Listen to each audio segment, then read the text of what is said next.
talk more about that in a minute.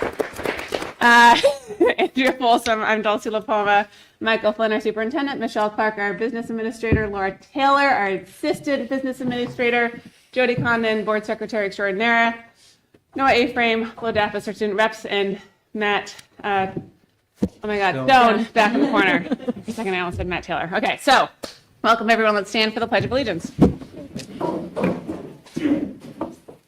I pledge allegiance to the flag of the United States of America and to the republic for which it stands, one nation, under God, indivisible, with liberty and justice for all. All right. Okay, we have two sets of minutes for today. One is from the February 4th public hearing, and the second is from the February 18th regular school board meeting. Do I have a motion to approve both sets of minutes? So moved. Second. Okay, any discussion? All right, all in favor? Aye. Any opposed? Carries. Thanks, guys. We are at the first public comment portion of the evening. If you'd like to come up and make a comment, please state your name, your address, and we ask that you keep your comments to 3 minutes. And if you just come to the microphone. Okay. All right. I think that means that everyone wants to hear from our amazing middle school championship girls basketball team. So, You want Chris. to do the other stuff first, or you want to go to that? We could do, yeah, that's fine. We can do the other stuff first. But let's hear from our student reps while we have other students here. Yeah, go ahead. Okay, so there's not too many updates. Just coming back from break. We have the Nordic State meet tomorrow at Great Glen, so we will be leaving at 5:45 a.m. for that. And then, wait, do you? Next Monday, the levels of Spanish 4-5, the highest levels of our Spanish program, are going to Spain, which everyone is looking forward to. Senor Raglu has done an awesome job putting this on for us, and we saw the itinerary. It's going to be awesome. Yeah. It'll be awesome. So we're looking forward to that. And then while they're in Spain, there will be the math state meet on not next Monday, and then also a blood drive next Thursday. And we have to recruit 2 people. So if any of you guys want to give blood, I will send you the link for it. The National Honor Society is doing it. Is there a place they can sign up What for? times do you have open? Oh, What they have all throughout the school day times open. Okay. Yeah, from I'll 8 give you to blood. Yeah, okay. I got you. I'll send you a link for that. Also, for our school, we have a news club now, and Noah and I are going to record a little segment on the budget so that kids know about it. What's in the budget? We will send you that if you want to watch it. Yeah, we would love that. We Yeah. would love it. Mhm. That's great. Okay, cool. Who won Winter Carnival? I think we all are dying to know. Seniors. But was the actual winner the faculty at Battle of the Bands? No. Wow. Yes, it was. The faculty was phenomenal. It was really hype. The However- faculty was very hype. I think the seniors were the best. Yeah. Good. That's good. That's great. Okay, cool. Well, great to hear from you guys. We'll do quick board comments. Rob, do you have anything tonight? Can I do Norm comments now? You can do Norm comments. Let's do it. All right, so this is Norm's last meeting. So my first meeting with Norm was at the transfer station when he was running, and I don't think he knew that I taught at the school. So here's this guy who's telling me all about the school, and I'm like, who is this guy? And then a year later, I end up on the board with Norm, and it's board comment time. And Norm is doing his Norm thing, and I'm like, who is this guy? And then in the last 5 years, what I learned is this is a guy who's been on building committee, walked us through that part of the process, incredible amount of effort, CIP, finance with me, multiple phone calls, just does amazing work for the school and the community, and always, gotcha. And he's always putting other people first, So thank you for the last 5 years, and I've got a friend for the rest of my life. Oh, that's really nice. Okay. Jonathan, do you want to say anything?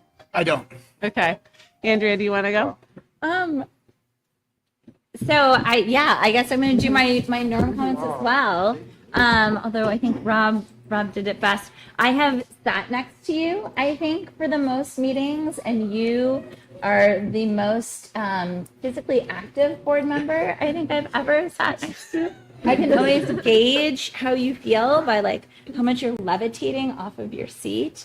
But similarly, you know, we as board members have had many a difficult conversation, but we've also had the opportunity to do some great stuff together.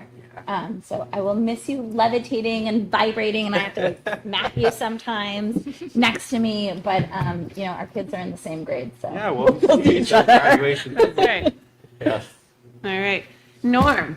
I think the number one thing about Norm is that we all know that Norm loves this town. It has been a refrain, I think, for the last 6 years of you being on this board.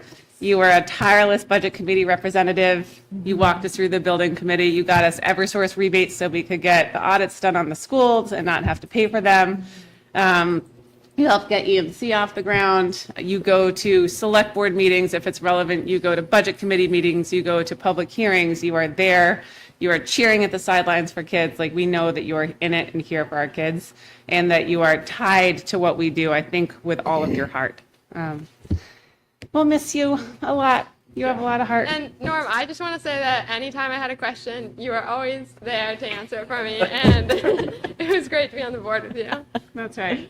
Do you want to say something real You know, quick? Norm hired me. I don't know if anyone watched the Zoom back then, but he held up a Snickers bar when he introduced me and said, "This guy's hungry." But I think what I've been thinking about, what I've been thinking about since when people ask, like, all right, well, you know, what are they really like, or how are they, you know, Norm is what you get, and what you see. Yeah. And that is all the time. Yeah. Andrea did a good job of saying he doesn't hide his emotions or doesn't hide, but it goes back to I've never met a person that cares so much about the town or the community, but more specifically the school.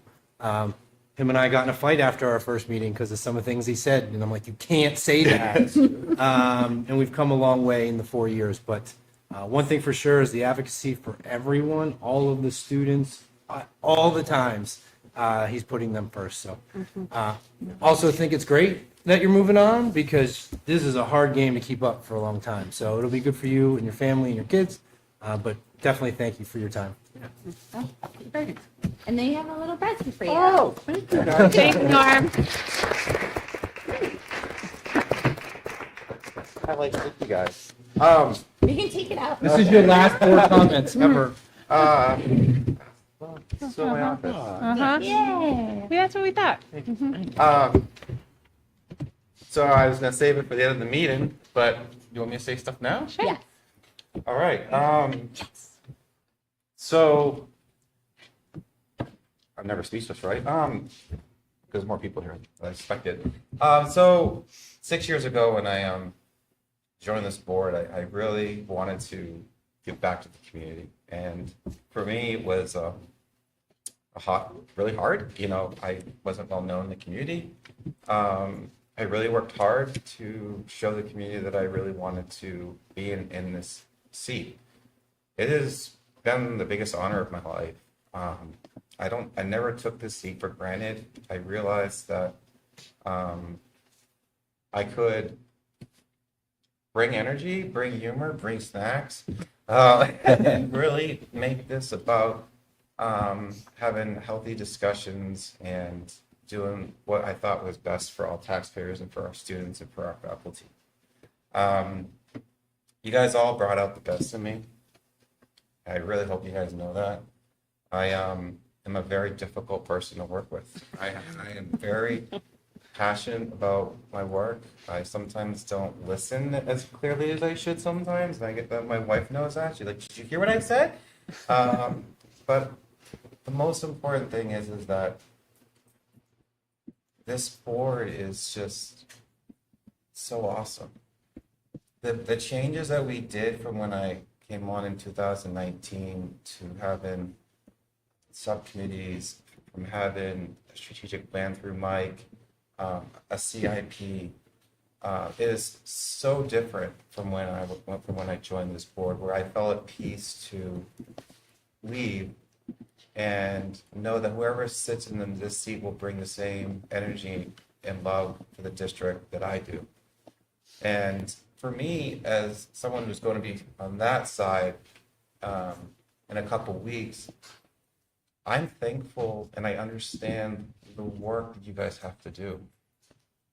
One of the things I can promise you is when I'm out there and there may be controversial things happening or things that maybe I may not understand what you guys are doing, I'm gonna get it. I'm not gonna jump out of my seat being like, oh my God, the board's hiding this, hiding that. No, you guys have developed great communication with the community.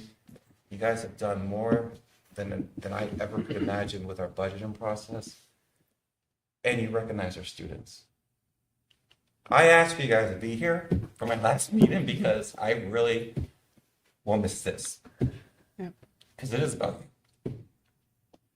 And what cry. That's okay. You're doing great, Norm. All right. But I will say this. I'm thankful for you guys. I'm thankful for the taxpayers who voted me, and I'm very thankful for my family. Believe it or not, it does take a toll on your family. You miss birthdays, you miss other things to be here, to give back to the community. And I'm very thankful for that. Real quickly, just to say this. You guys were probably the best student representative I've ever had. You guys would have the most mature conversations with me when we'd be talking, passing. Flo, you bring in the PE credit to this district. That should be named Flo credit. Yeah. Sounds like a quiz now. It really has. And what you've done for our students below, senior, helping them through learning anything, from sports to understanding how the school operates. Noah, your energy with our underclassmen in basketball and baseball and all that goes a long way. And I'm so excited that you both are going to continue for another more months with this district. So I really appreciate all you guys have done. Really appreciate it. Jody, I'm sorry I made all your handwriting, all your notes longer than needed to be.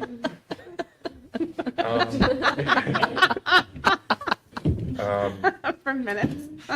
Laura, I'm really excited to see how things go with you in the future. I have told you multiple times, you get the brain of someone who works with finances, and you really understand what goes through that. I'm excited to see you in the future with your additional work. Thank you, Norm. Michelle and I had an agreement that she would go at the same time I would go. That was the rule. And I appreciate all your hard work, Michelle, especially being the vice chair on the building committee. We really led a great project, and I'm extremely proud of that project. Mike, you were not supposed to leave before I I didn't get an opportunity to say anything, Mike, because you kind of didn't want me to say anything, and you weren't here, but I will come to your last meeting to thank you as a community member, but as a board member, I have to say, I'm excited for you.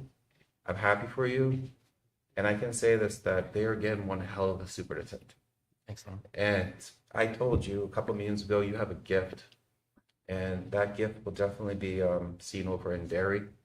And if it gives you an opportunity to see your kids more, if you don't have to travel somewhere, it's even better. Because being a father and being with your family is the most important thing. Real quick with you guys. No, just Yeah. leave us. No, it's real quick. Delcy, when you were elected to the school board, I was so happy because for me, the first thing that came through my mind was like, someday she's going to be in her father's footsteps.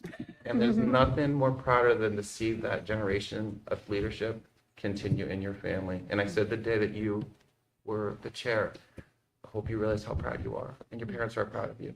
Because someday it's going to be one of your kids up here, I'm sure. Oh my God, Clementine. Yeah.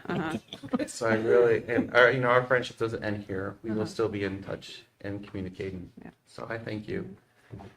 You and I, we have been on a rodeo together through COVID. I put you through a lot of crazy meetings when you were chair, and I still do to this day.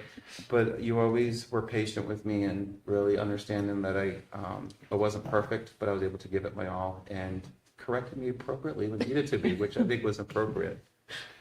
Jonathan, we've only been on the board together for a year, but we were on the budget committee for 3.5 years. And my goodness, it's tough to get a smile out of you, but I can tell you, I got a couple from you when I was here. No, no. And I do appreciate all you do for this board. Robert, Wow, Robert. you're the Wow. last. When we can be done with this because I really wanted to be out with them. I got cookies for you guys too. So, Rob, when I came onto the board, I knew what you did as a teacher, and it really meant a lot that you understood the quality of education and what goes in and out to the schools. But I have never met someone who's been as patient as you when it came to teaching me. Any question I ever asked, anything that I needed, you were there, you walked me through it. Making you mad was not fun, but you always gave me the time and respect that I needed. You never went forward with the decision in finance committee without checking with me to make sure we were both on the same page. And we're definitely friends for a long time. You're going to be teaching me Nordic for free next year. And Teaching Nordic for it free. is just a great friendship, and I'm really excited that you're still here and that this community has all 4 of you guys. Amazing. So, and to you parents, thank you for bringing your kids. I love you guys all. Let's love keep this this going path. with the girls, okay? All right, Thank you guys. You did great. Thank you, Norm. Great. Jody, did you get all that in a minute? Yep. Every minute. We got it. All right. Thank you, Norm. Thank you. All right. We have some champions here. Chris, do you want to come up and introduce your team?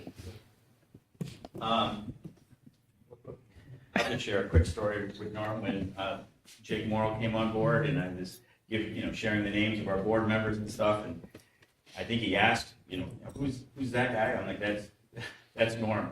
He's everywhere. And he said, yeah, you're right. And including at basketball games and stopping kids from running when Yes.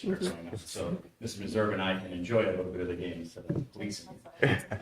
So thanks for all your service. Thank you. Appreciate it. So here we are again. It's been a great ride the last 2 years. I've been doing the coaching thing for a long time. Never thought when I started here that I'd be coaching a team here at the middle or high school. But when I had the opportunity last year to, we got pulled back out of retirement, so to speak, and it's been a great ride. It's a great opportunity for me to work with kids outside of a classroom setting. I always say to them, that their job right from the beginning of the season is to make my job tough when we put the team together, and it just makes it tough to end the season. Fortunately, we have a few games left. We're doing 2 tournaments, so we'll have a few practices left and play a few tournaments. So the ride's not over yet, but the regular season is, and to go 2 years in a row without losing a division game is pretty remarkable, especially for the 4 8th graders that were on the team last year as 7th graders. To go back to back, that's pretty special because there are a lot of athletes that go through their middle school and high school careers and don't even get through the first round of playoffs. So to do that 2 years in a row, my hat's off to them. They've heard me say sometimes you just got to tip your cap to the other team. I tip my cap to every one of my players because we don't get there without their effort. So I'll turn it over to the captains or anyone else that may want to speak, or if you have questions for them. But publicly, and I'll say it again on Thursday night, ladies, thank you for all that you've done for me. You make my job that much more enjoyable. It gives me something to look forward to in a very long winter. Practice and see, how hard you work and your growth throughout the season. Every one of you has shown a tremendous amount of growth through the season over the last few years. It gives me a lot of watching the 9th graders play. It gives me a lot of pleasure watching them play, and I'll continue to watch them as they go through the high school. So I'll turn it over to them. Great. So whoever would like to speak and answer questions, because they have tons of We do. Good evening. I'm Gwen Belty. I was one of the team captains for the middle school girls basketball team. I would like to start off by thanking you guys and Mr. Flynn, Mr. Meserve, and the Hopkinton Booster Club, because you guys were kind of like the behind-the-scenes people who made our season possible. I'd also like to thank my teammates because we had so much fun in every practice. It was a really great season. Thank you to the parents for coming and supporting us at all of our games and fans too. I also like to thank Mr. Kelly. Some people ask me like, "Oh, how's it having the principal as your coach?" And I kind of laugh because it's not as scary as you would think. But yeah, thank you, Coach Kelly. You've made these 2 years just absolutely amazing. Probably the best years playing basketball for me as a player. So yeah. Amazing. Thanks. Any questions? What was what's your what was the hardest part of the season? Was it like a really hard game or a really hard practice? Hardest part of the season was probably for me our Kearsarge games Yeah. because we hadn't faced any competition like that, and it was a good challenge for our team to see our compatibility and chemistry. Yeah. In the second game against Kearsarge, we were feeling a little ill, so that didn't go as well. You were feeling ill. They all were sick. We were the walking dead. Oh my God, really? It was pretty bad. Wow. Okay, cool. Yeah. Yeah. You know anything about basketball? Well, fun fact, Yeah. the coach of the Kearsarge team is my sister. She's a very good coach. Lexi? Yeah. Okay, amazing. Yeah, You great. know, I'm your biggest fan, and I love. I didn't have the basketball in my life. My son went to Nordic this year, so I really went to as many games as I could.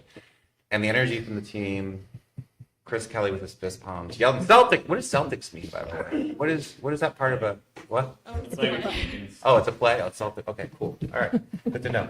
But just the amount of energy you guys had and team spirit and just supporting each other was remarkable. And Chris, to be a principal and then turn on your face as a coach is tough, you know, because they're two different shoes, right? I really appreciate we bring out the best in these students because it showed with good sportsmanship, and that goes a long way when we're playing other districts. That's really what makes Hopkinton very special, is the sportsmanship. So great job, three-peat. Yeah. But thank you very much, ladies. Yeah. Jonathan and Rob? I have a question. Okay. Off court. Okay. So, best memory, anybody out there? On the bus, wherever you stop for meals, if you allow that stuff, team dinners, like what's the best off court memory from the season? Okay, I don't know about them, but I have a really good one. On our first team dinner, it was at my house, and we went Christmas caroling around my street, and there was this one house on my road, and the guy opens the door, and he calls down his wife and their kid, and he's like, "Honey, come down, come listen to them sing," and we are not that good of singers. But that was definitely one of my favorite memories for sure. Amazing. Anyone else? Okay. I would love to invite you guys some cookies. Seriously, Yeah. cookies and Twizzlers. Yeah, 1 second. Yeah. Wait, and who's 8th grade? Can you raise your hands? Oh, Wow. Holy smokes. And so is there one 7th grader, two 7th graders? 2? Okay. Are you ready next year? Sure. It'll be great. Okay. She's like, all right, great. Any other questions from the rest of the board? Great job, you guys. We're really, really proud of you. It's great to see you last year and this year. Can we get a photo? Okay. Yeah. Okay. Come on.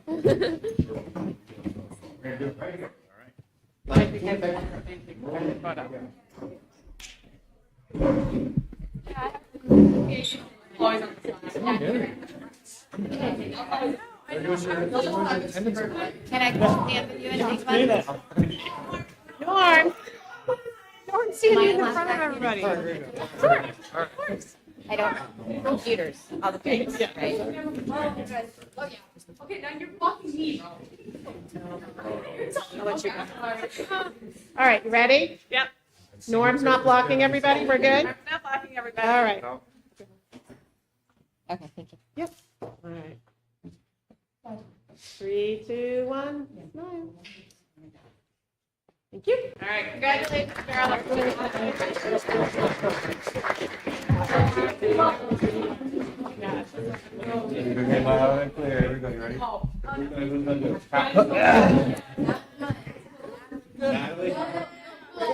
Oh my God, unbelievable. All right. You guys want some cookies? Yeah, good. All right. You guys are totally welcome to stay. We are going to have Mrs. Brown from Harold Martin do a data presentation. We also understand if everyone wants to clear out for their Tuesday night. Thank you all for coming. Thank you, parents, for driving. That's Paris for run. Thanks, Mrs. Gregory. Bye, guys. They're like, thank God. We're out of here. All right, Patrice, are you ready? Let's do it. They're delish. And if anyone's wondering where Flo was, she has to go to a Nordic pre-championship dinner. So, yeah, I like it. yeah. It's You doing ballet? Read Across America Week, week, so they have and to- today was today was Reading sports Jogs My Mind. So, Amazing. and then I had to represent for our hockey team co-op with John Stark. So. Yeah, that's That game's tonight? sweet. No, Saturday. Big game. Who would be watching my children? Think about that one. So Patrice is going to do a presentation on some of our assessment data so we can get an understanding of how we're doing this year, a couple of trends that we're looking at, and how we implement, how we actually use this information in the district. I can't wait. It's amazing. Riveting.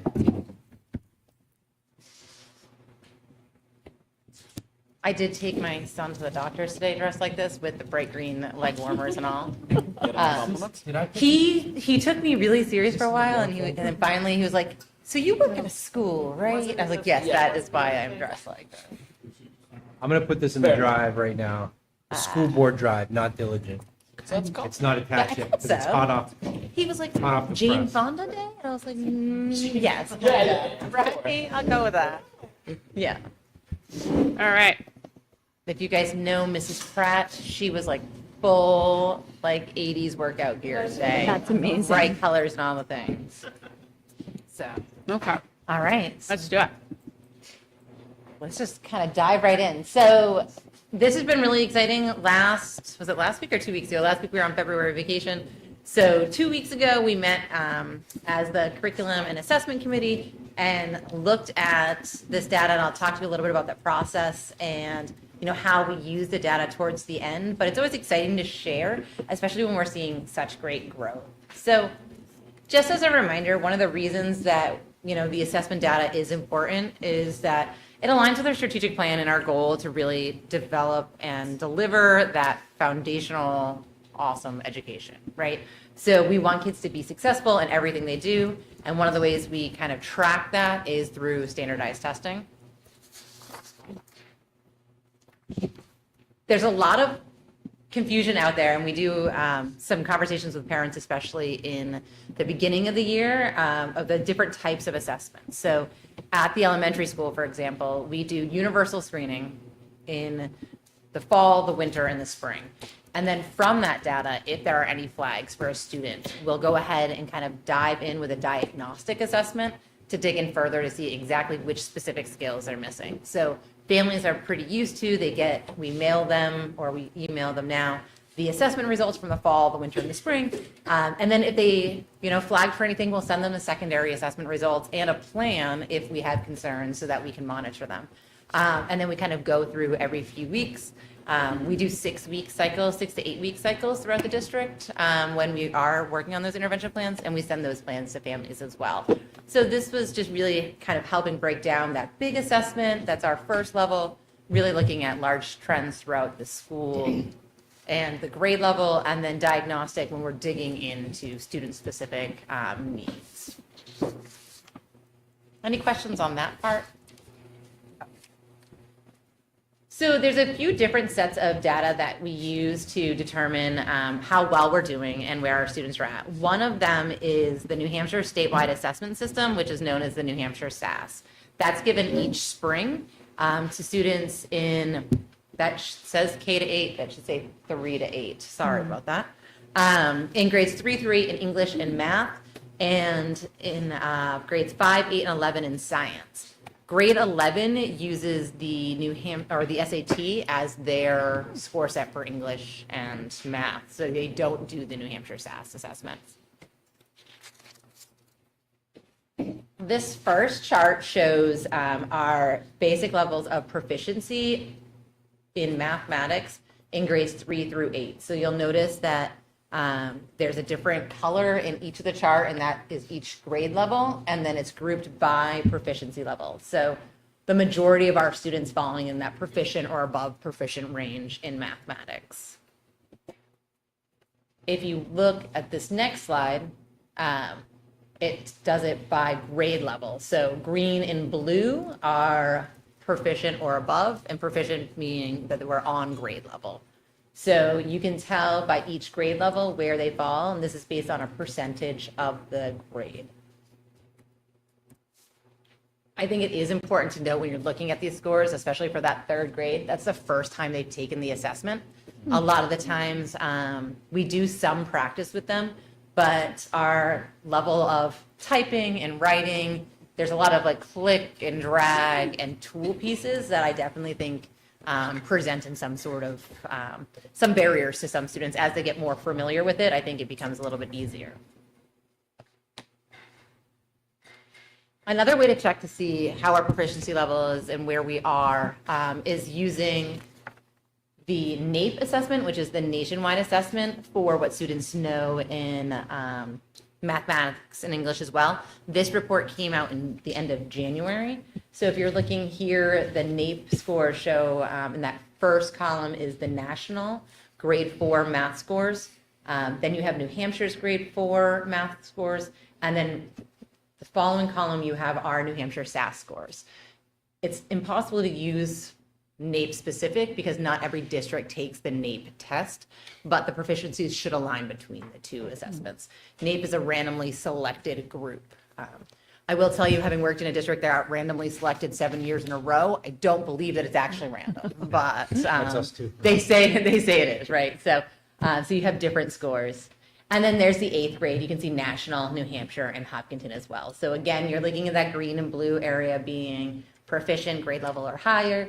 And as you can tell from both our 4th and our 8th grade scores, they look good comparatively. Significantly better. Yep. Yeah.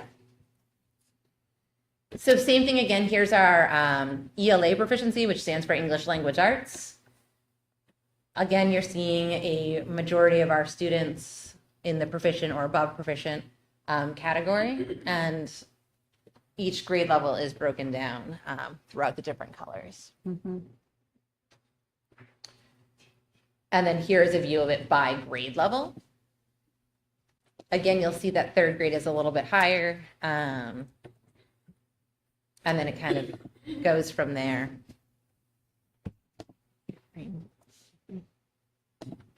These tests are done in both for ELA reading and writing. So that's an important piece to note. And they are several hours long. It's interesting. And the tests are randomized. So some students may get a narrative story, like write a story about your best friend who's going on vacation, and someone else might say, like, explain to me the importance of ancient civilization. And that's just the two vastly different ones. As you walk around, you can kind of see, and kids will talk about it, and I'm like, ooh, all right. And again, that New Hampshire SAS versus NAEP score there. National on the left, New Hampshire, and then Hopkinton with our SAS scores. Mm-hmm. That's great. All right.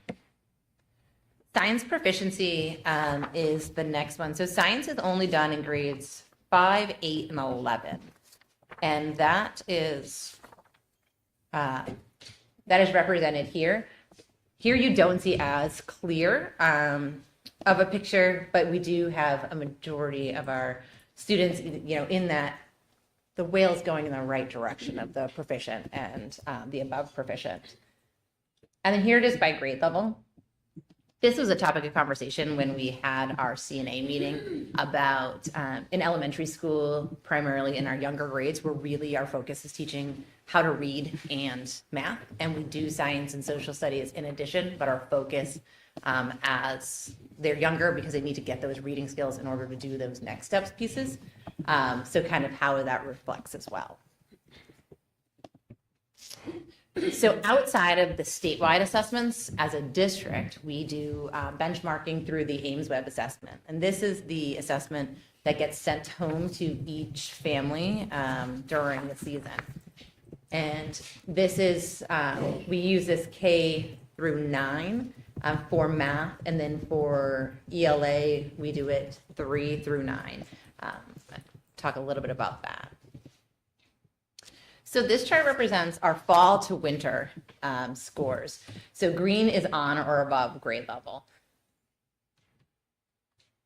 As you can see, as you're looking here, we again have a lot of our students at or above grade level, and we've made a lot of growth in fall, from fall to winter in mathematics.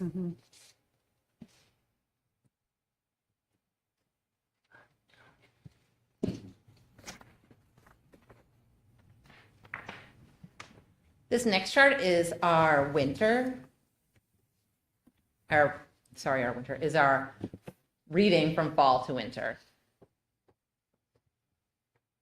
This one as well, as you can see the growth from fall to winter, and it doesn't have scores for K to 2 because of that alternative assessment that we'll talk about as well.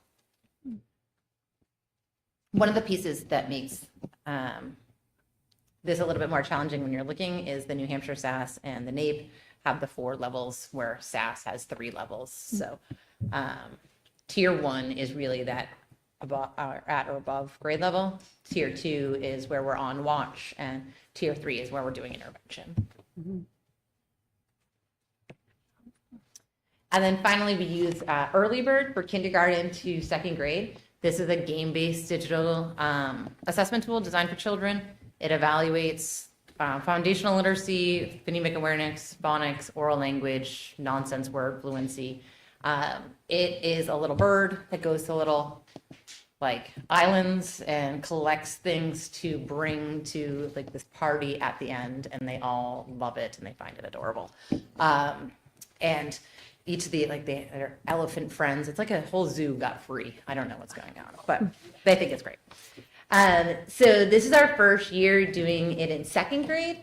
And this is actually the first year that they're offering it for 2nd grade. So this hasn't been normed for full year. We're norming at the end of the year right now. So you'll see that the scores here are not as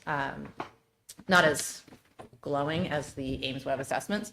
But that's as to be expected. As someone who sat in the test with them, some of the words on the 2nd grade assessment are like prescription and receipt, and ones that we haven't taught them yet. I also think that as we continue with our amplified curriculum, those words will be things that our 2nd graders will have, because our new ELA curriculum scope and sequence is so much faster than our old one that it's going to take a little bit to catch up. And you can see that in the data here too.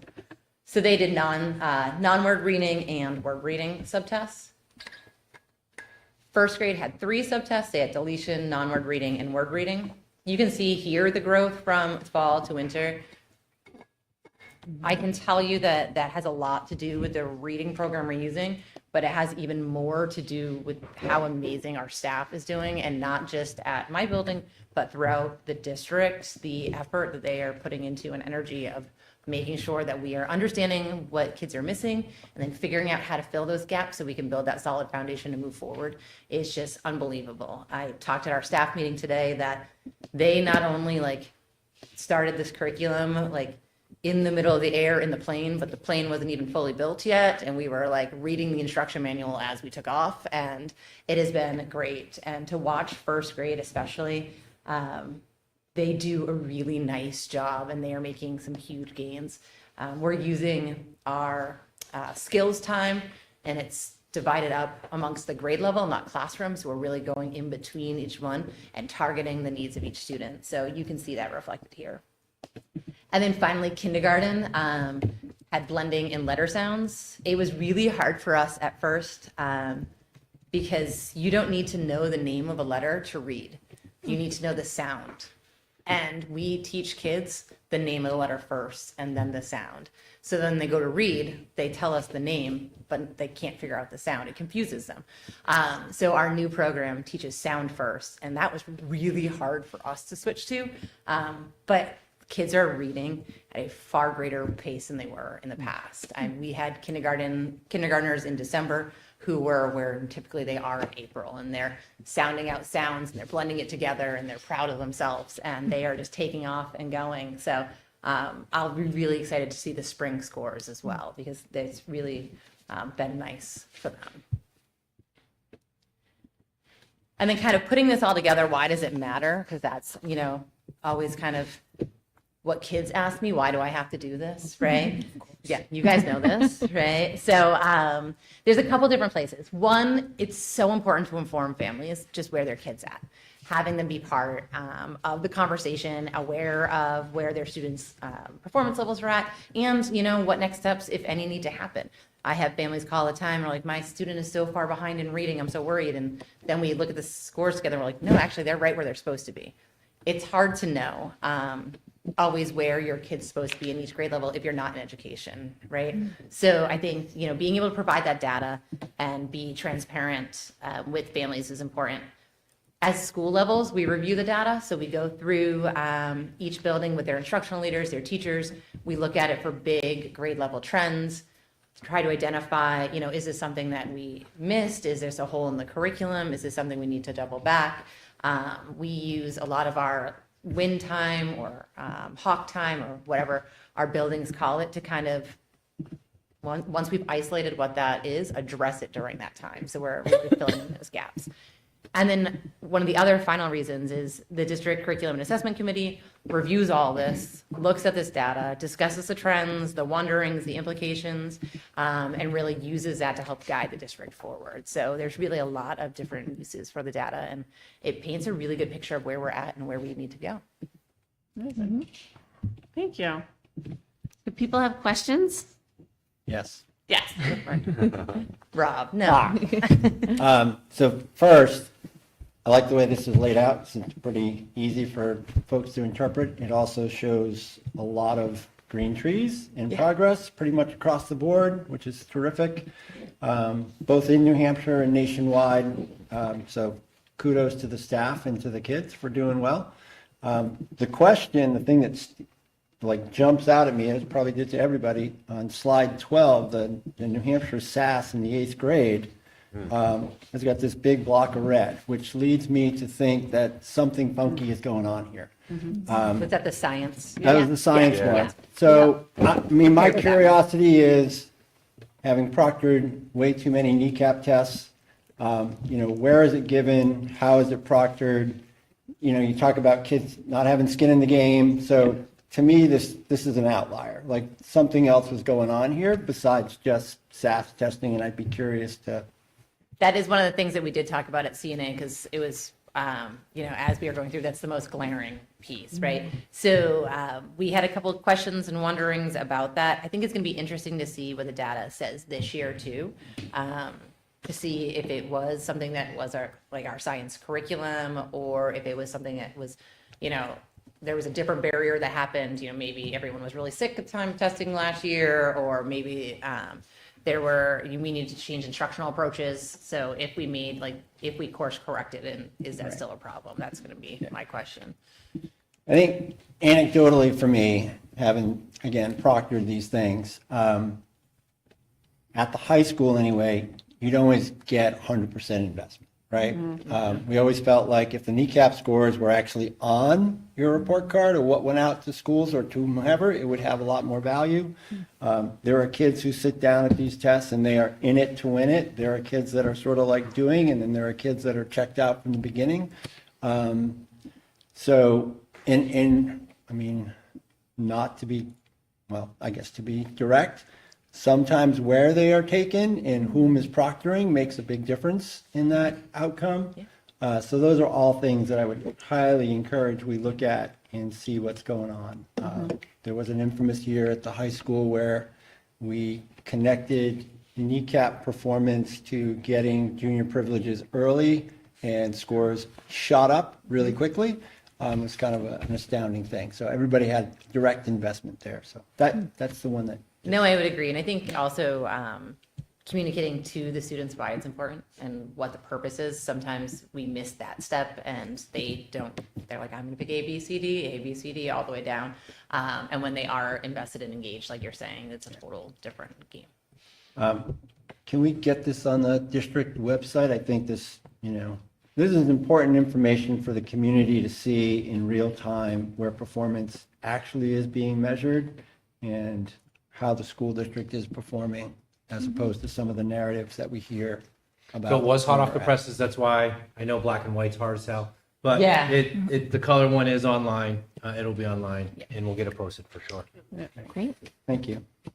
Great report. I would also say, I think that the looking at the literacy scores, especially for our earliest readers like kindergarten and first grade, is really, really, really encouraging. It's so fun. I encourage you guys, if you ever want to just come and like do a win group with us and like hang out and listen to them read. I know. I want to come and take It's the so test. exciting. Yeah, you want to take Now I want to come and With take the the little test. bird. Maybe I come want to take do the the early test, vote assessment. Receipt. I was like, that doesn't feel fair, and I can't say anything to you. It'll be interesting when we get those spring scores too. So Yeah. we can hang out a little It's tip. just, it's another piece of evidence though that what we're doing is working, Yeah. right? Yeah. But I know you mentioned it, it's the compliment to our teachers, they're the ones that are implementing it as we're moving along. And also, Rob, I know in my time, you've said, it's not always rainbows and unicorns, like show the wards. Yeah. 8th grade that area is definitely an area that we need to evaluate what's happening prior to that assessment. Not necessarily a kid problem, it could be an adult problem, it could be a curriculum problem, it could be the timing, so definitely an evaluative piece for us, so. Yeah, I mean, the fact that you don't see it in other parts of it and only in that one particular one Right. tells you something was funky with that particular way the Yeah. test was administered, would be my guess. There was great discussion at CNA about it. Yeah. Yeah. So, any other questions from the board? Okay. Thank you, Patrice. This is Thank you excellent. very much. This is wonderful. Very helpful. I'll fix that typo and then get it to you. Thank you. Oh, no, I'm good. Thank you. Typo. All right. Oh, can I ask one more question? Yeah. So we always have this great debate at home about comparing, which is kind of weird, I know. But comparing test scores, like what's the fairest way to do it? Is winter to winter better? Because now you've woken up out of your summer slumber, Yep. you're back in it. Like what's, Yeah. So that is like, there's a lot of different viewpoints on that. And I don't know that I have a correct answer. One of the challenging pieces with winter to winter for us at the lower levels is they might not have taken Ames Web, so I don't have that data set on that previous winter. I have fall on all of our current students, and I had winter on all of our current students, but the shifting of grade levels, and then if you're going back, the grade levels and people coming in and out, sometimes you get a different subset. It is, but it's an opinion, yeah, because I could tell you my daughter, who's a July baby, like forget about fall assessments. Yeah. It's like, forget about it. I would tend, when I was at the middle school as the principal, we would tend to really lean heavily on winter to spring. Yeah.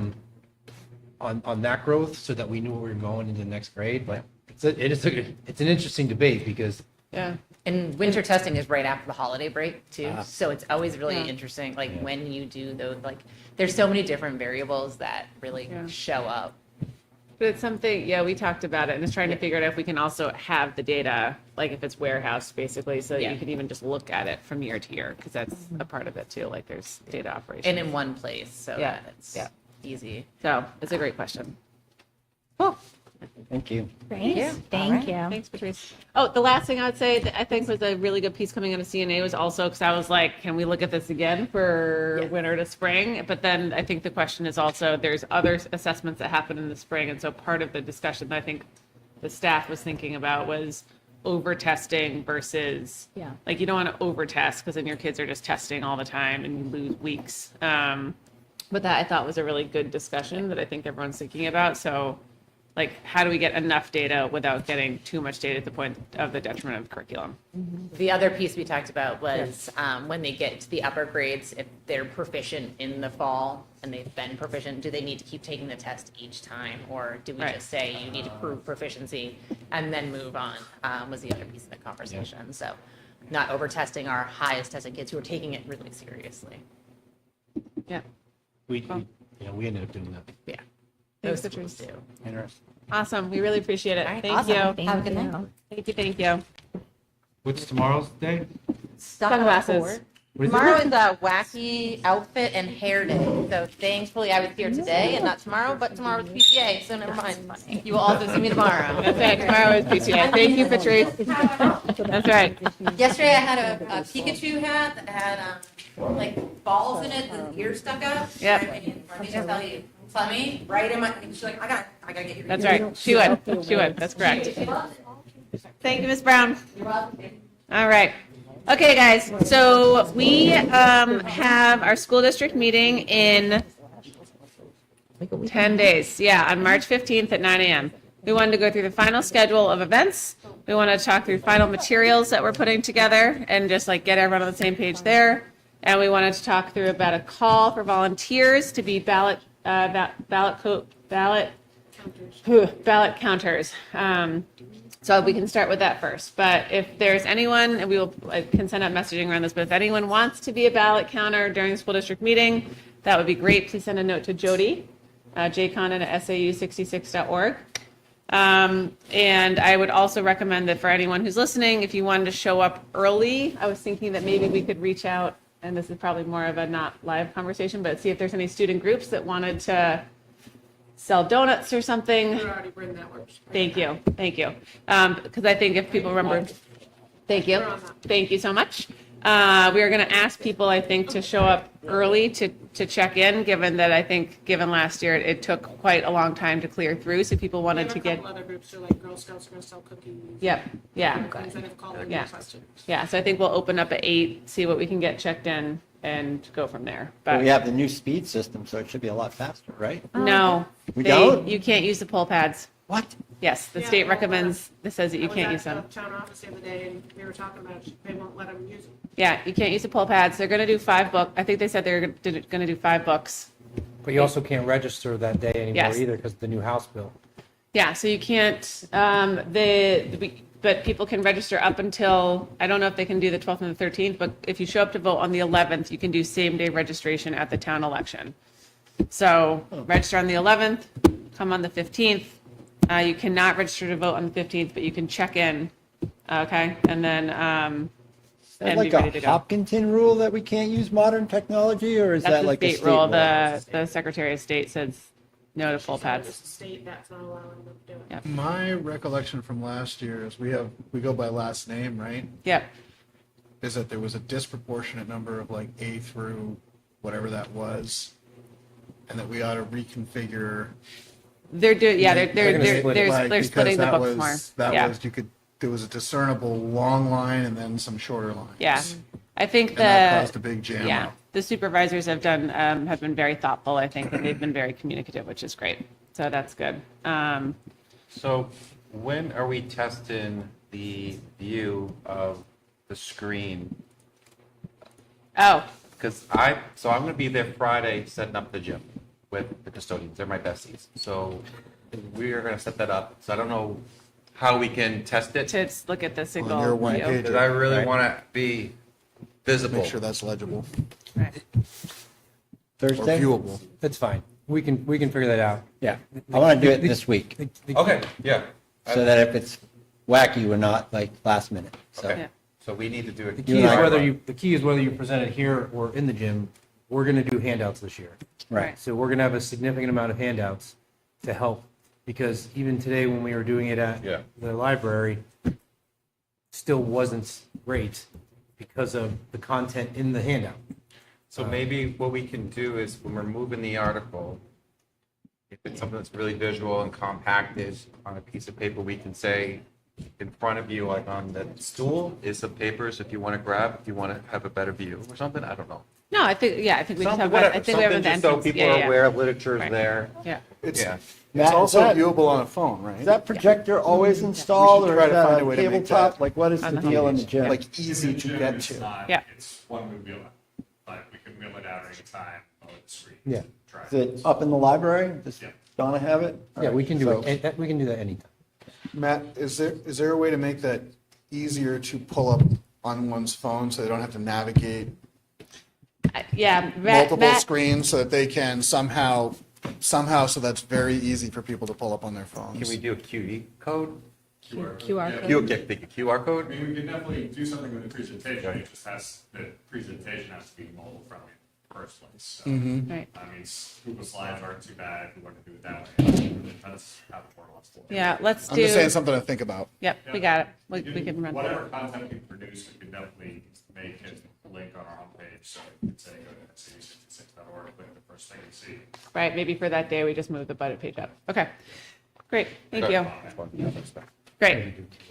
Yep, okay. I would just say that it's helpful if we have the content at least mostly done in day ahead of time. Oh, we have a Thursday production deadline for you, Matt Stone. This year, we are running the show, and we should have, Some years, and not last year, but, you know, I know, years, it's some been of like us- an 8:58 on Saturday deadline, and that's been challenging. it's fine, we're totally fine. No one ever does that. No one's ever done that at this table. If people do have spoken commentary, we've talked about this before, so we'll have everything to Matt. I would say the goal should be for Thursday. If people have like commentary that they want to have be in the book, I would say try to get it to Jody also for Thursday. You can also Thursday bring of next week. Thursday of next week, yes. Or you can also print and bring your own. Just you will have to remember to bring it up to the lectern with you. Okay, does that make sense? I will send out a note for everyone with this. That doesn't make sense. Okay, Explain that. So if So- we have talking points, if we want to have bullets or whatever, that are already in there, that are in the book, send them to Jody by Thursday, and she will print them and have them in order. I'm just going to put you on the spot, Jody. If you're working in them Friday, then you just have to print them yourself and bring them. Right. If you miss the deadline, you're on your own. Yep. Right. But also, it's very helpful for the clerk to have them ahead of time. That's what we're, Yeah. yeah. Yeah. I really need, yeah. Okay. It's like it goes up on the podium and it. Stays. Yeah. Thursday evening, yeah, we'll work on it on Friday. Friday morning. all right, we can maybe connect on those slides. Yeah. Yeah. All right. Definitely connect the slide. We got you on the slides. Okay. All right. Okay. One of the things that we talked about a couple weeks ago was whether or not the school board would offer commentary or a response in SB2. I wanted to talk through it tonight with everyone. I think my perspective, I'll just kick it off, is that we should, given I think that we've thought a lot about this both as individuals and as a board over the last several months. That said, I'm very happy to get feedback there, and if anyone really feels like that's not the right thing to do, then we can talk through it. Yeah, and I mean, I am certainly,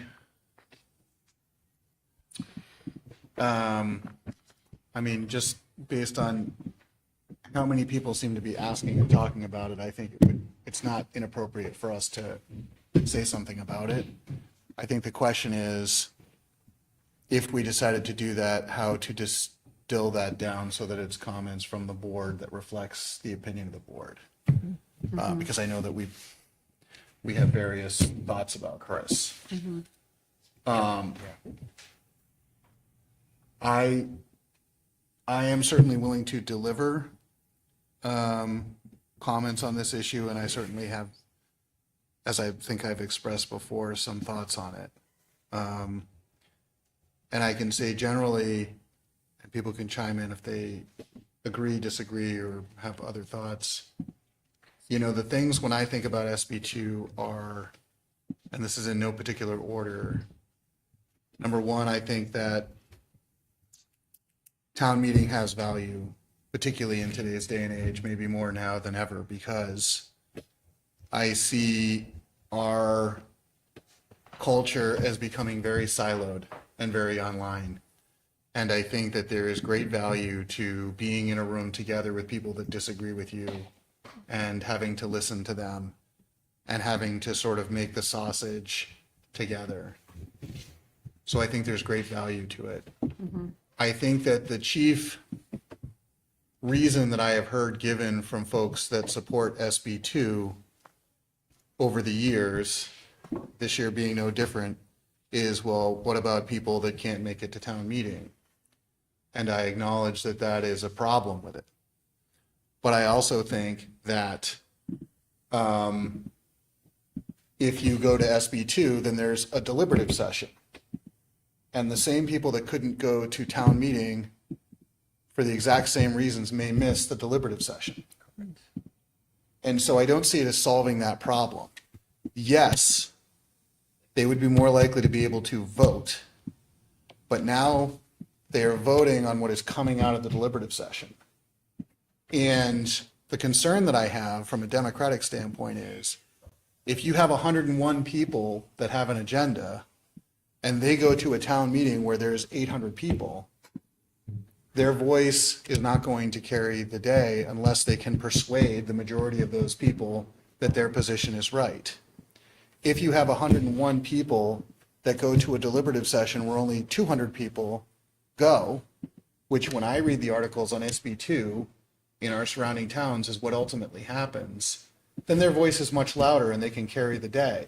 And then the people that vote have an up and down vote, not on what's happening in these public meetings over the year from the school board with the advice of the budget committee, putting forward a budget. You have an amended budget coming out of the deliberative session where this outsized voice can make people have an up and down vote. And I think that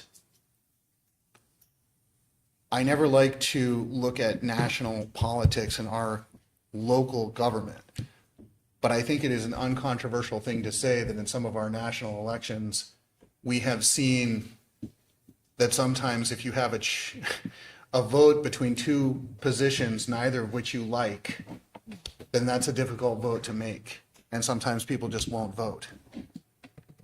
And so these are my sort of thoughts when I think about SB2 and when I think about why I think town meeting is a better, is a more democratic and a better way for us to govern our town and our budget. So, great. Great thoughts. I agree with you. Recently, there's other, I know we should focus on just Hopkinton, but I also look at other areas that are going back to traditional meeting. Does anyone here know why they are changing from SB2 back to traditional meeting? Because that data is kind of interesting, because they've gone through it. They know exactly what's going on. We haven't gone through it at Hopkinton, but that's the question that I'd like to know. Like, I think there's 2 areas right now, 2 districts going back, trying to go back. But has anyone read why? No? No. Okay, because it's a good point. It's a good question. Because for me, it's like, everyone had the equal opportunity to vote, you know, everyone wants to vote, but why they're going back is something I'd like to dig into. So. Okay. Are people, thank you. I think that's good to look into. Are Yeah. people good with having the board offer commentary? And Jonathan, you're good with it? Yeah, I'm fine with delivering it. I just want to make sure that it is reflective Yeah, I mean, of our collective, I mean, obviously not word for word, but I think I wouldn't disagree with anything you just said. And I think that, you know, as I said at the last meeting, things continue to evolve. At both meeting last, whatever day it was, Hopkinton Dems meeting that I went to present and talk about the budget, and then again at the candidate forum, you know, it came up what you said, it's really not solving the problem in terms of a form of government. We still have that conundrum of people not able to go. So maybe more time should be spent in thinking about that versus something that's going to fundamentally switch the problem from one location to the other. So no, I have no qualms whatsoever about what you just posited as a position that I certainly would feel comfortable. We'd go second on after they move it, we'd go second, correct? Yep. Because what they share, we want to make sure that the community has the facts and it's not misconstrued or anything like that. So I want to make sure that we're able to deliver an appropriate message to what's being shared to the community. Yeah, well, and I think we have our perspective, and I think that goes. So, okay, great. Thank you, Jonathan. Okay, so Thursday, so going back to all of that Thursday for printing to go into the Bible, which is what the spoken word, the binder is called, in event lexicon. All right. Sorry. It is. That's what people call it at events. Yeah, okay. So thank you. A couple other things that I wanted to talk through just to make sure that everyone who might be listening knows. We have 6 more events between tomorrow and next Friday to get out information about the budget and provide Q&A. Hang on, I'm Yeah, sorry to go ahead. interrupt, just Yeah, before we no, move go ahead. on to that. Yeah. So do you want that written comment? Like, do you want me to write that comment or just deliver like what are we doing? I think it's there? up to you. I mean, as a speaker, I would write it out just so I have bullet points. If you feel comfortable, I think doing it and Yeah, no, in terms of like delivering it, Yeah. that's different than whether we want something in whatever's going out, like, because Right. Jody is putting, right.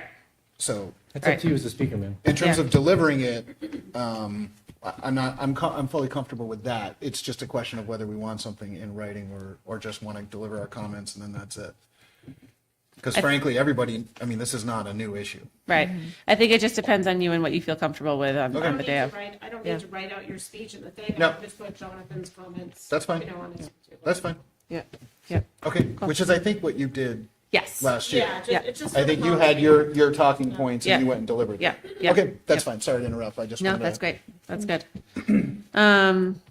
Okay, so we've got upcoming budget events. These are on the school district website. They went out through Parent Square to everyone. I think Susan Covert included them in her newsletter, and I've sent them to a few other people across town. But Rotary Club is meeting tomorrow at 7:15 with Rob and Mike, so that'll be pretty exciting. We doing slides for that? I'm going to talk to you after. I Okay. said the whole time. Yep. Jonathan are doing the pre-senior lunch crowd at 11 a.m. at the Slessor Center. I'm super excited. And then Andrea and I will be at the PTA meeting along with the principals and Mike at 5:30 tomorrow at Harold Martin School, for which childcare is provided. So everyone is welcome to any of those. In addition, Mike is doing his second and final, as it turns out, Muffins with Mike on the 6th at 3:00 p.m. at the Slessor Center. Cookies with Cass had probably 30 to 40 people today, so like that should be, I think, really fun. And then next week, Jonathan and I are meeting we're doing a small group Q&A. If people want to come and just ask us questions at 2 p.m. at the library. And then also on Friday, Norm and I will be there at 1 p.m. to round it out ahead of the meeting at 9 a.m. on the 15th. So hopefully there are lots of opportunities for That's people 2 to p.m. come. on the 13th. 2 p.m. on the 13th. Okay, I didn't, okay. Yep, I will send an invite. I don't think I actually sent an invite. Yeah. Yep. But we will hopefully have lots of opportunities for people to come and talk with us. And the community has appreciated it. Many people have thanked us for having these. Thank you to the board for getting the word out. Yep. I think the last thing is the last piece of material that we want to do. We should go through if you want to update anything for the presentation. Obviously, we'll work on slides, but we have been working on the mailer that will go out hopefully to print tomorrow to get delivered this weekend, Everyday Direct. So it'll go to every door in town with information about.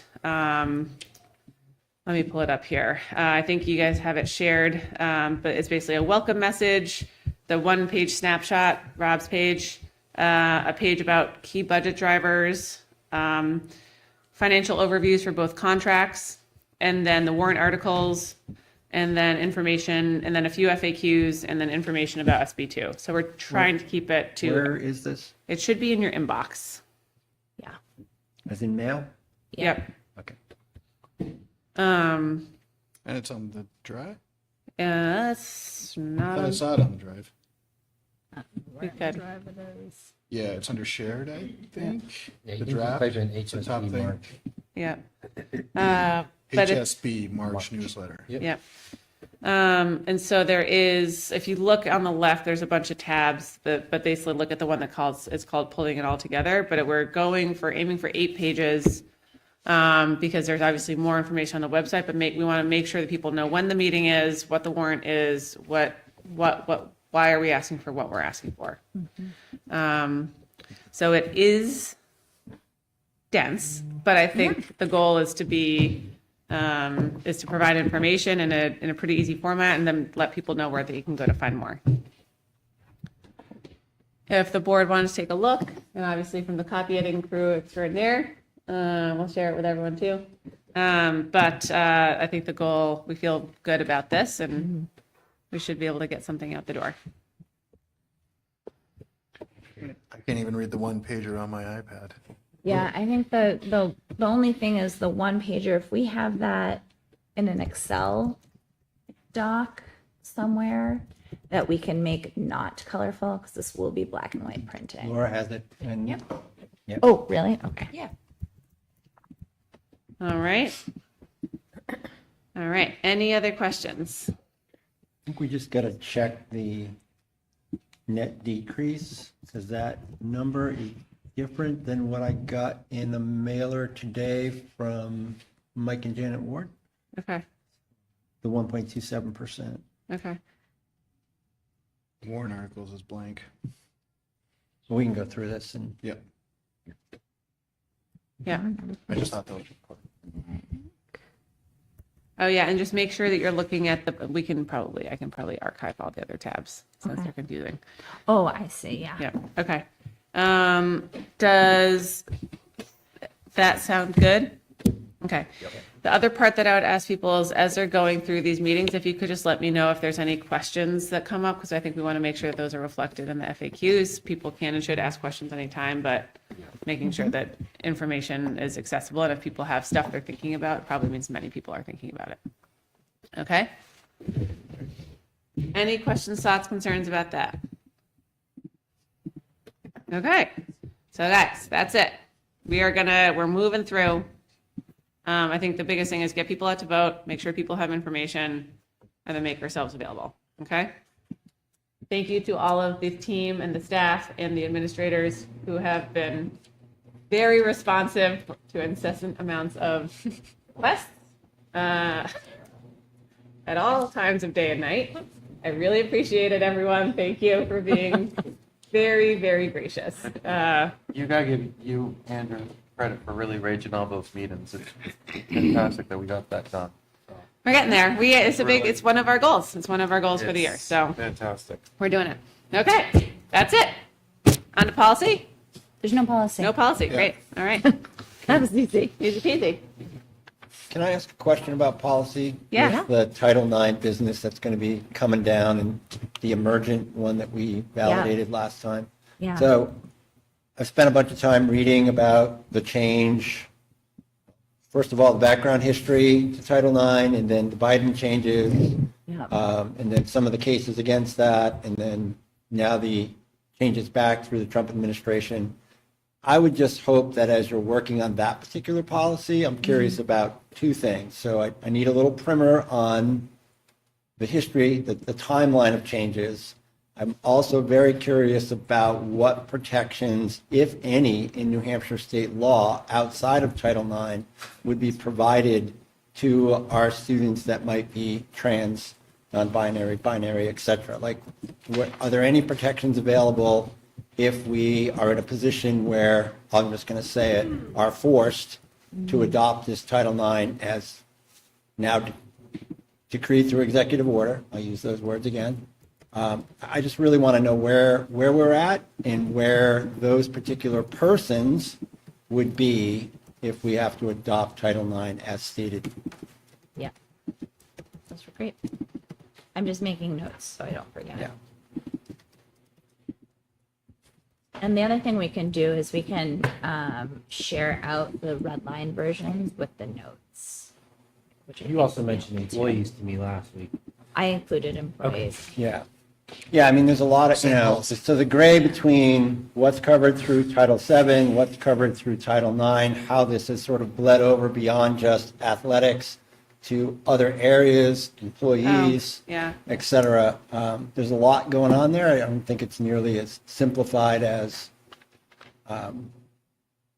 some might believe. No, and the other reality is, you know, even between the last meeting and this meeting, we received additional information that there have been changes to like the USDA, their non-discrimination policies that are also sort of like the one of the main changes that we sort of emergency adopted in the Title IX policy last week was a stripping out of a non-discrimination clause. And it appears that that's also being changed in other policies. So it's gonna be an ongoing conversation. I also think that, you know, as a district, while we may not have things in policies that reflect, there's a difference between policy and practice, I guess. And that is something that we might have to address. Yeah. If that makes sense. Thank you. Something we've talked about, but this is a good thing, and we can table this to after, was thinking about having like basically a legislative update section of our meeting, which I think, given that so much is happening from a policy and funding perspective, it might be wise if just one of us summarizes what is happening. That's a lot. Yeah, or just like quick I look forward notes. to hearing that from you, Dulcie. That's right.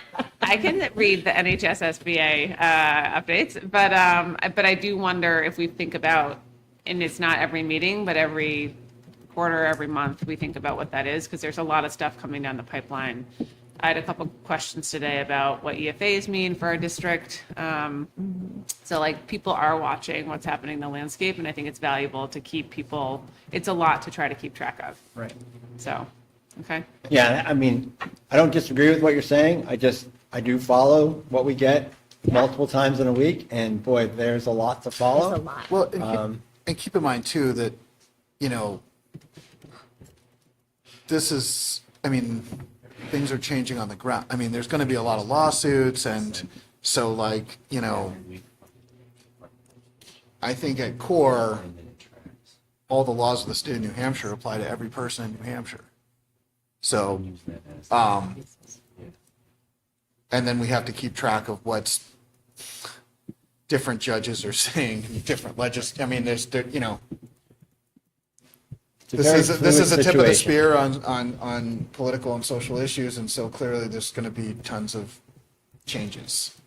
So every week, we get an email from the state of New Hampshire in regards to synopsis of what's going on, and there's a link that sends you directly to the New Hampshire Department website of everything that's steamrolling through, and along with how it may impact us. So that's out there for everyone to see in the state, but it's definitely something we can continue to point through as we move through.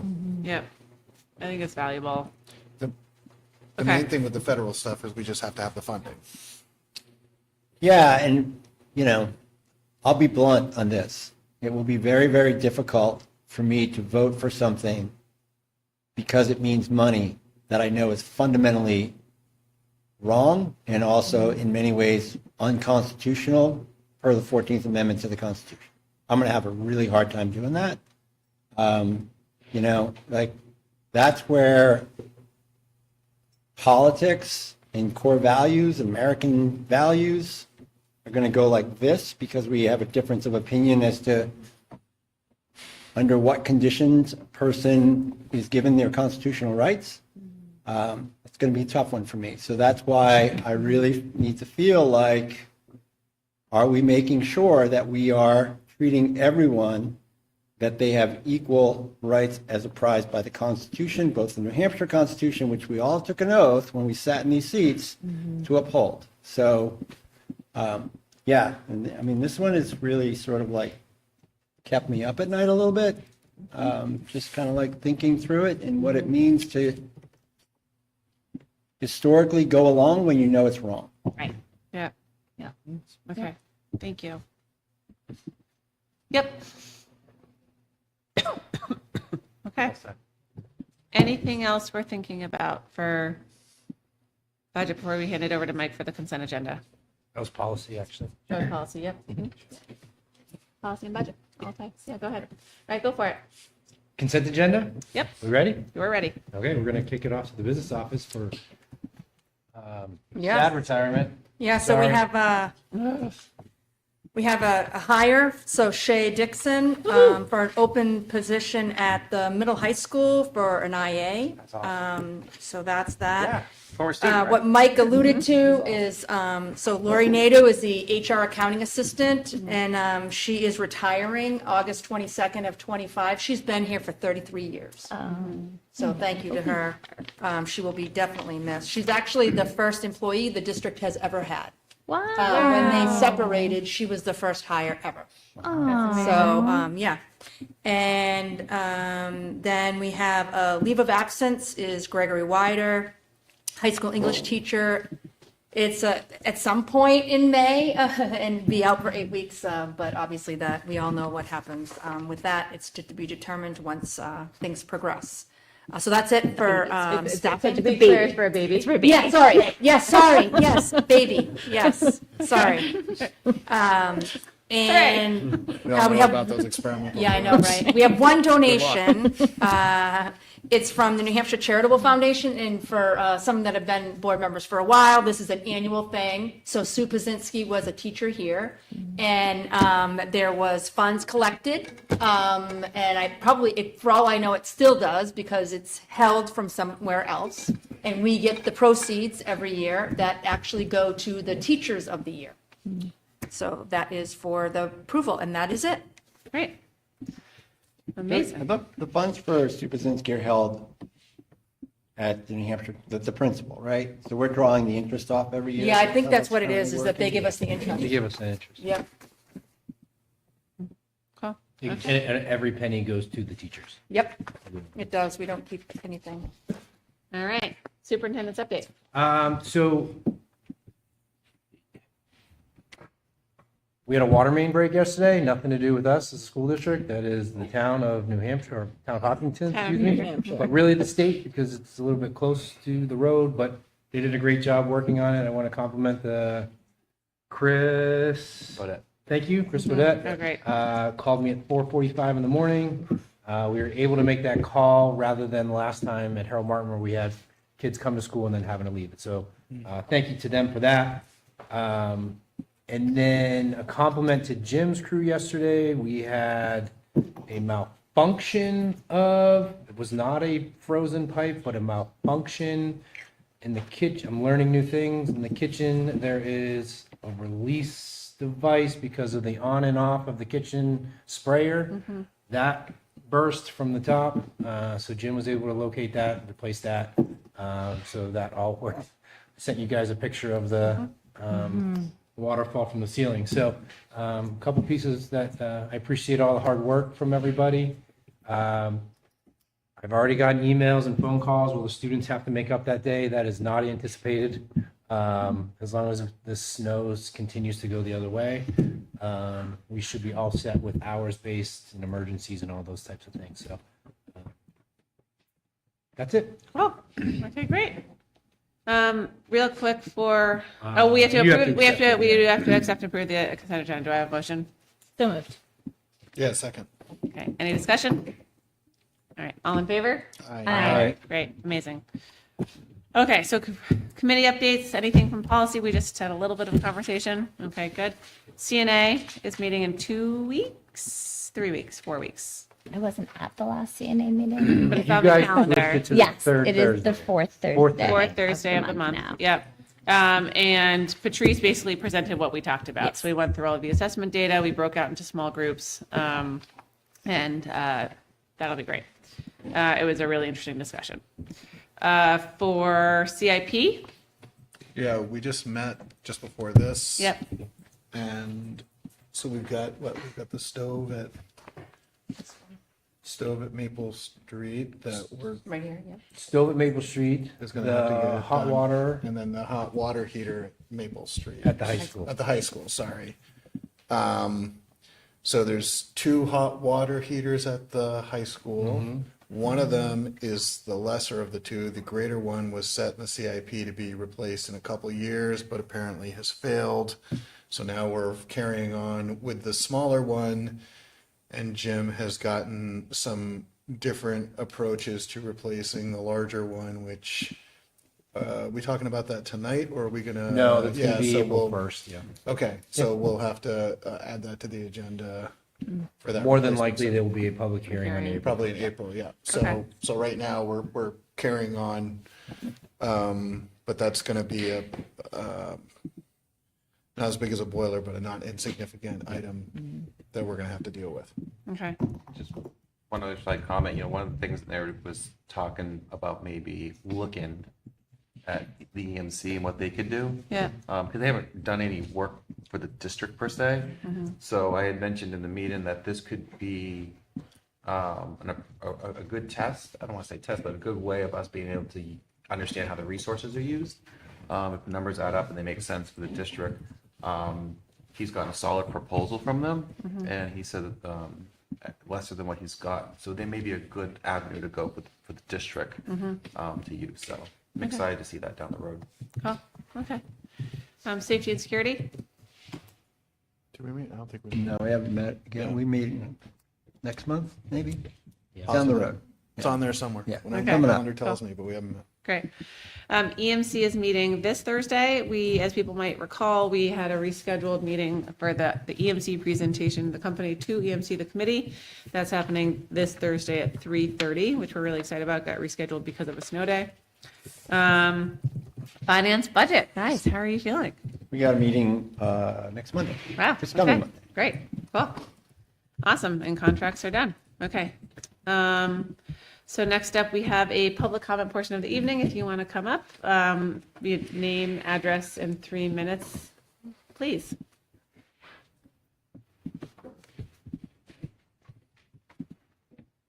Good evening, everybody. Lauren Clement, 86 Maple Street.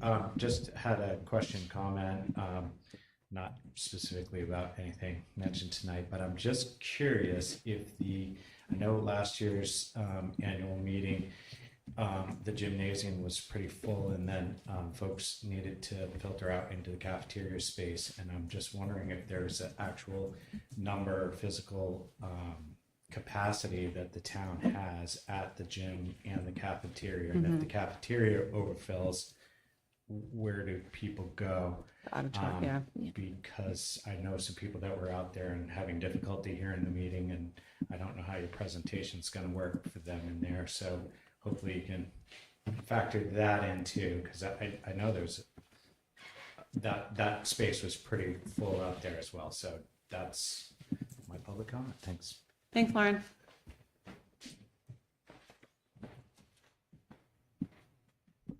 Tricia Lambert, 305 Galloping Hill Road. Boy, oh boy.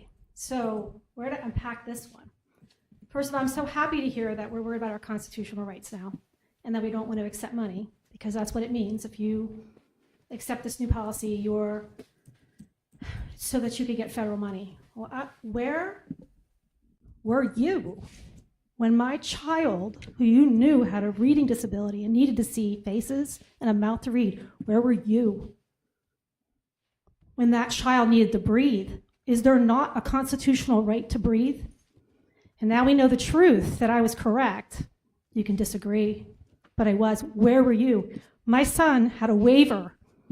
I don't know why I needed a waiver in the end of the school year. And when the thing came around where you had to get new ESSER money, they made him put a mask back on his face. Where were you? You know, I pleaded with you. My husband's family was in Dachau, okay? His grandparents were killed in Auschwitz. I told you this was absolutely harmful to our family, generational trauma. And you all ignored me. And now you're worried about constitutional rights?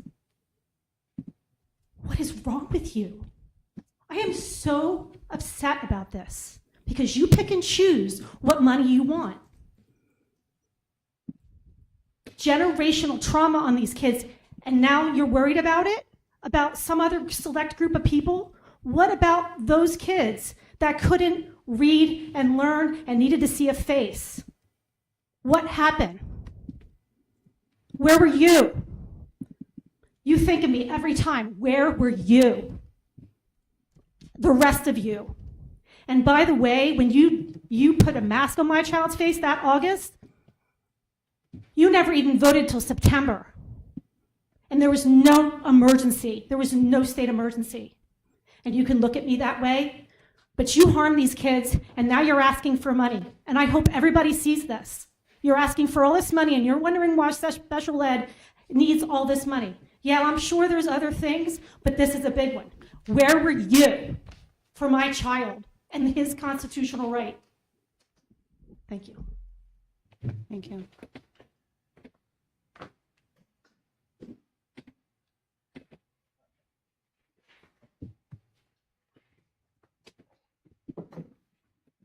Dave Lambert, 305 Galloping Hill. just going back to SB2, the deliberative session, you said the people can't sit through that, or can't sit through the town meeting, and they can't sit through the deliberative session, but they still have a vote. I don't know why we've taken constitutional rights away from people who have a stake in this, and you're saying, nope, can't vote. I mean, is it fear? It sounded like your reasoning was because, you know, then the whole big group's gonna come in and vote down something. Well, like 2 years ago, we had 200 people show up in the gym. I mean, come on. Someone cleverly in the state moved SB2 to town meeting to vote for it. It's because they knew the people that wanted SB2, so they had an option to vote, wouldn't be able to get there to vote to pass it. So it's this inevitable, you know, hamster wheel of not allowing these people to vote. If they're old and they can't get there, they have to work. Of course, this little snafu with the dates just prevented a whole bunch of people who planned ahead, got the time off. The little switcheroo, was it a mistake? Yeah, probably. But come on, that just negated a whole bunch of people from voting. So I don't know why you like this voter suppression. Because all I hear through November is, oh, we gotta have people have the chance to vote. Yet town meeting comes around and put the brakes on. Sorry, you can't vote. I mean, is it fear? Is that? I mean, fortunately, the people running for the open position are for SB2. So maybe there'll be some fresh blood in here. I don't know. But every year, it's like, you guys get behind a closed meeting, you're like, all right, shut up. You can't be for SB2 because you had feelings for SB2, and then all of a sudden that got squelched. So I don't understand why voter suppression is so big in this town. Like why we have to shut people's voices out. You know, if they're out of town, had to fly to Florida because a baby was born, a grandchild was born, or oh, can't work. Or I mean, if you really want everyone to show up like it's 1792 again, shut down everything in town. Shut the banks, shut the library, cancel all sports, cancel everything in town so people can, you know, roll their wagons up to town hall and we can all sit, you know, share our baked goods and then vote. But now life's a lot more complex. It doesn't happen. But, you know, can't give those people a chance to vote. That's scary. Don't want to do that. No, November, yeah, that's very important. Not town meeting. That's scary stuff. So, I don't know. Maybe I'm just crazy. Thanks, Dave.